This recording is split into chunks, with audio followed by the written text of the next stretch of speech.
आइए दोस्तों, आजकल आप जानते हैं चलन बहुत चला हुआ है स्टॉक मार्केट में ट्रेड करने का, इन्वेस्टमेंट करने का।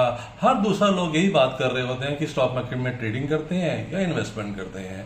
तो लेकिन लोगों को दुविधा बड़ी रह रहती है कि हमारी जो प्रॉफिट या लॉस हुआ उसको ट्रीटमेंट कैसे दें, उसकी टैक्स ट्रीटमेंट क्या होगी। अब हम पहले बात करते हैं दो कैटेगरी की। एक वो कैटेगरी जिसके अंदर हम F&O में या विदाउट डिलीवरी ट्रेड करते हैं, और दूसरी कैटेगरी वो होती है जिसमें हम इन्वेस्टमेंट करते हैं। यदि आप F&O में ट्रेड करते हैं तो वो F&O आपके लिए बिजनेस प्रॉफिट या बिजनेस लॉस की कैटेगरी में आता है। यदि आप स्पेकुलेशन करते हैं, स्पेकुलेशन यानी कि आपने स्टॉक आज ही लिया आज ही बेच दिया, तो उसको हम स्पेकुलेशन ट्रेड बोलते हैं। उसका प्रॉफिट एंड लॉस की ट्रीटमेंट इनकम टैक्स में एक अलग कैटेगरी के अंदर स्पेसिफाइड है। और दूसरा कॉन्सेप्ट है अब आपका जो है लॉन्ग टर्म इन्वेस्टमेंट या शॉर्ट टर्म इन्वेस्टर। इन्वेस्टर कौन होता है? जिसने स्टॉक को आज लिया और होल्ड कर लिया 6 महीने के लिए, 1 साल के लिए, 2 साल के लिए।